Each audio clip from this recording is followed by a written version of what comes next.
Welcome to Alpha Centurion. I'm your host and your guide, Alpha. Today we're going to be talking about the book Peter Pan by J.M Barrie. The first chapter and I guess you'd call it the last chapter, although there is an epilogue afterwards, the opening and closing, are very emotional. They not made me cry, but made me tear up. Made my eyes a little watery, I should say. Made my eyes a little watery, and it was a very interesting, very emotional. The middle of the book was very empty. And there's a lot of outdated language, misogyny, racism, culturalism, if you will, jingoism, very present.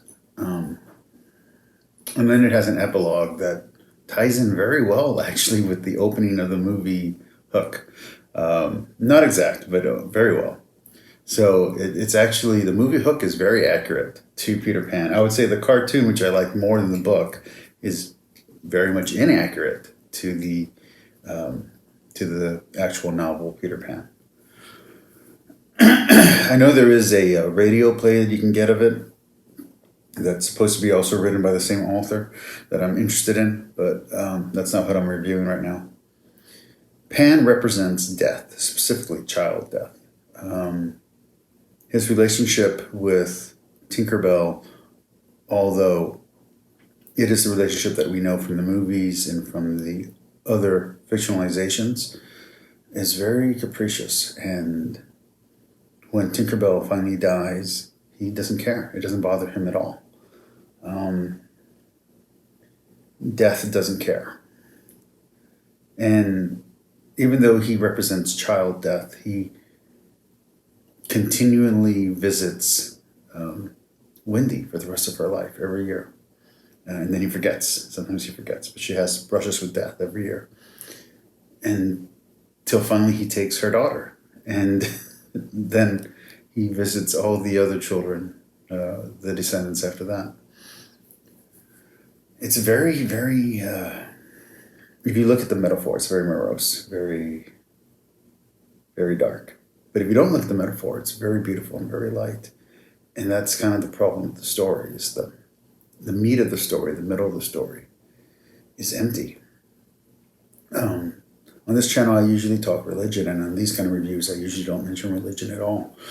But there is a religious tie here. There is a kind of secular religion, a secular spirituality that's presented in this book. And I think that kind of empty spirituality is one of the problems in the world today.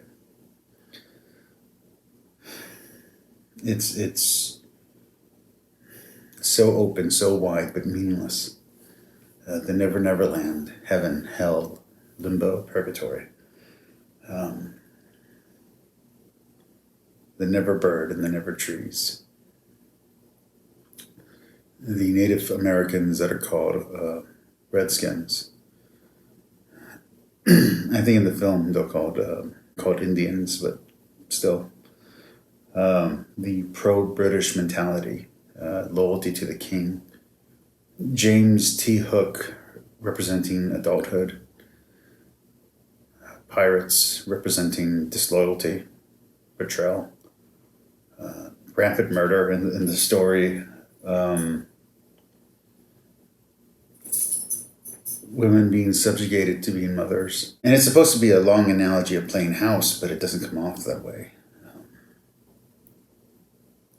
Schnee being probably the most decent character, but also being a liar. It's very interesting. I keep looking down at the book. It's very interesting how this story becomes a childhood classic. I cannot see how an adult reading this to their children would not cry. Would not weep in front of a child for the loss of childhood, for the loss of innocence. And it shows that that childhood is less innocent than adults, which it's an interesting thing. I never did quite get that the dog was named Nana. Whenever I watched the movie, it never clicked. But yeah, no, in the book, it made that very clear. I think a modern interpretation of this novel would be very interesting.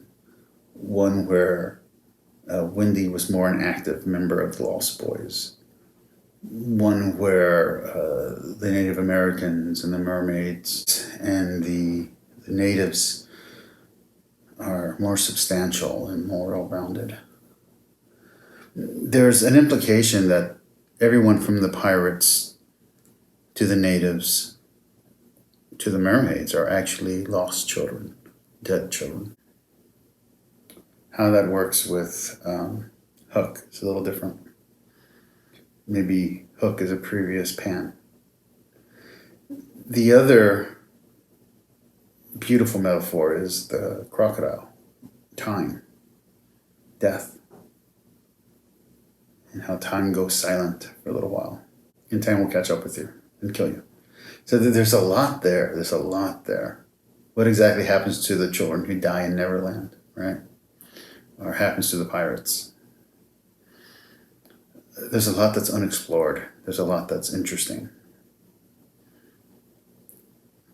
It is subversive. It is, in a way, anti-religious. It does show the capriciousness of the gods, if you want to talk in pagan terms.